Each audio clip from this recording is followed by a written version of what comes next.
Sir Keir Starmer's anti-British policies are exposed and the Labour Party failed to support our armed forces.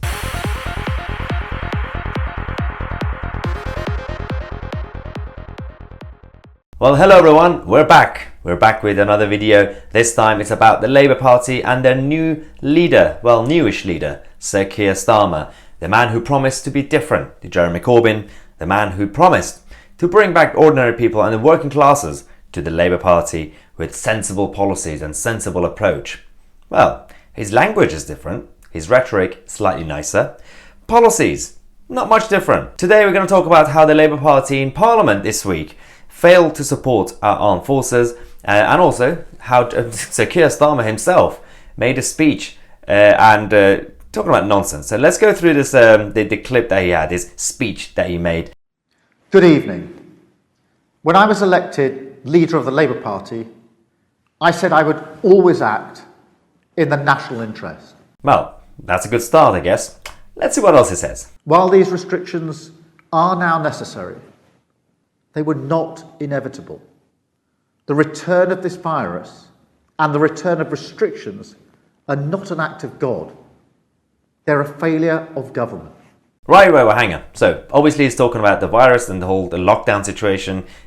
This is the guy who from day one, he said, let's not play party politics with this whole situation. Let's all work together. He agreed with everything, every measure that Boris Johnson introduced and the government. Sir Keir Starmer said, yes, we agree, let's do it. And he's saying that, you know, any second wave, let's not even debate about the whole first or second wave, any of that stuff. That's for a whole different video. The return of this, you know, nothing to do with science. It's because of the government. Yeah. All the other countries in the world, from China to Italy and Spain, who experience the same thing, it's Boris Johnson's fault. The British people have done everything asked of them, but I'm afraid the government has not. Again, what are you talking about? So the government were asked to do a number of measures, also in terms of the support, financial support and everything else, demanded by the Labour Party, accepted by Boris Johnson and Rishi Sunak, and you know, Starmer's team actually backed the government. They said, oh, thank you, well done, thanks for the furlough, thanks for Eat Out to help out.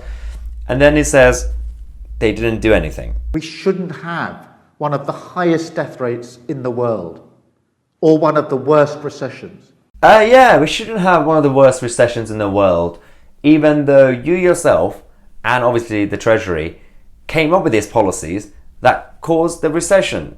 You shut down businesses, and you basically then wasted people's taxpayers' money on things that you shouldn't have. Yeah, we shouldn't have one of the worst recessions in the world, supported by Keir Starmer. And we also need to see a plan B for the economy, because it makes no sense to bring in new restrictions at the same time as phasing out support for jobs and businesses. Oh yeah, that's fun, because plan A, that as I said, was demanded by Starmer, backed by Boris and Sunak. Yeah, that plan A that you guys came up with, not working. Let's do plan B. Let's waste more money.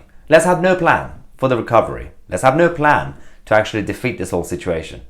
What is plan B? The whole video was cynical. The whole video was against what he promised. He promised to be sensible. He promised to, you know, bring some unity, stop these party political gains and all that. And then he decided to blame the whole government for the whole situation. A global health crisis. Boris's fault.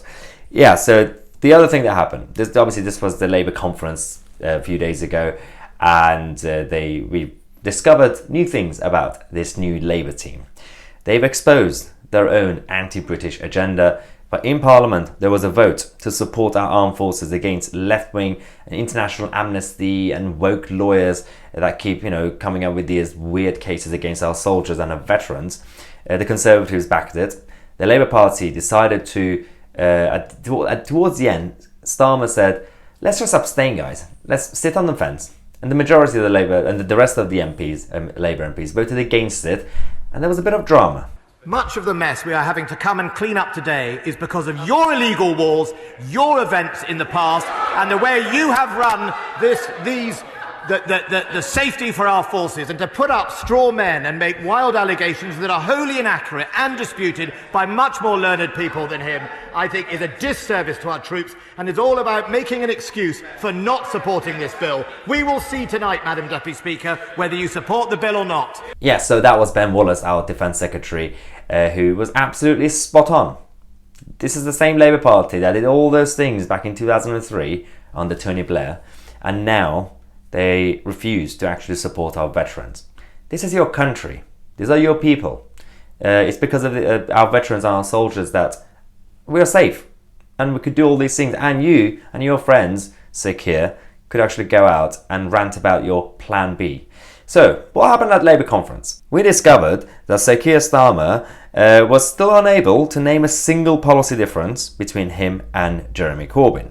We also found out that Kate Green, who's the Shadow Education Secretary, has basically said that this current health crisis is a good crisis that we, the Labour Party, could exploit. And one of the former Labour ministers actually conceded that her party is out of touch with the British public. And the Labour's top team have been told that your job is not to generate policy, but it's to get out there and attack the Tories. That's all you have to care about. And the new evidence showed that 96% of Labour's funding comes from the trade unions. And the Shadow Business Minister Seema Malhotra said that everyone in the country should get a handout forever, because why not? And the new Labour leader refused to say whether he would support a new trade deal with the EU or whether he would actually use Trident and the deterrent that we have to keep our country safe. Remind you of anybody? And you think that's bad? The Labour's deputy leader, Angela Rayner herself, essentially said that Sir Keir Starmer and other men in leadership should get out of the way in favour of an alternative female leader. I mean, the guy has been in the job for 10 minutes. Give him a chance, Angela. Get out of the way. Get out of the way, kid. This is the same Labour leader, new Labour leader, who we found out recently that previously he argued for open borders and said that even a tiny bit of control on immigration means that you hate people from different countries. You hate people with different skin colours. Okay. Now, as I said, the Labour leadership told the shadow cabinet and the Labour Party that you have a one-line whip. Don't vote in favour of this bill that will support our veterans, but don't also vote against it. Sit on the fence. Abstain. 3 of the Corbynistas in the shadow cabinet decided to rebel, and they voted against the bill, and they lost their jobs. Yes, Beth Winter, Nadia Whittome, and Olivia Blake are the 3 PPSs who decided to vote against the government's overseas operation bill instead of abstaining, and obviously they've now lost their jobs. And yeah, Corbynistas doing really well. According as Guido Fawkes says, will the last Corbynista to leave the shadow front bench please turn the light off? And you think that's bad? So Keir Starmer has a very, very specific and strong position on Scotland and the second Scottish referendum. What do you think it is? Do you think is he in favour or is he against? Well, back in a few months ago, he said that if the SNP have a majority, then they should have a second referendum. Well, Beth Rigby asked him this question. In January, you said if the SNP won a majority in the Holyrood election, they would have a mandate for that, for a second referendum. I accept this is a question for Scotland.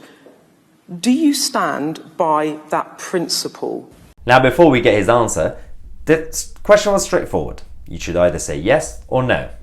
Well, let's listen. I'm concentrating at the moment on the argument that we need to make between now and next May, where I say there are other priorities. I understand that, but I'm asking you not about the election in May, I'm asking you about the principle.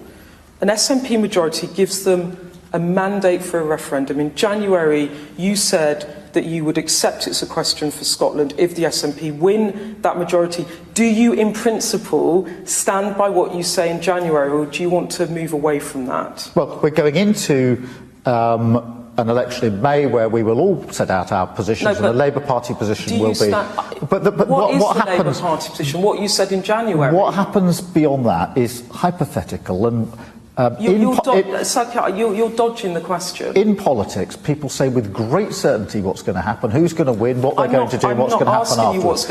Well, it seems like Sir Keir Starmer has learned one or two things from Jeremy Corbyn. Not to answer questions, but essentially give the actual answer, which was, well, he didn't say that he's not supporting it, did he? So, Nicola Sturgeon, be happy. Sir Keir Starmer is supporting you and your Nationalist Party. But yeah, this is the new Labour leadership, the new Labour Party that is, not really doing anything that is supporting our ordinary people and our British values and our country. Thanks again for watching. Make sure to share this video and click on the like button so everyone can actually see this. And thanks again to the members of the channel for supporting us. If you want to become a member to get a lot of perks and benefits and exclusive content, check out the link in the description. You also would get, as a member, 10% discount when it comes to our new merchandise. We are the media. We got the t-shirts, phone cases, coffee mugs and everything else. Again, check out the link in the description. I'm MyTC. I'll see you guys in the next video.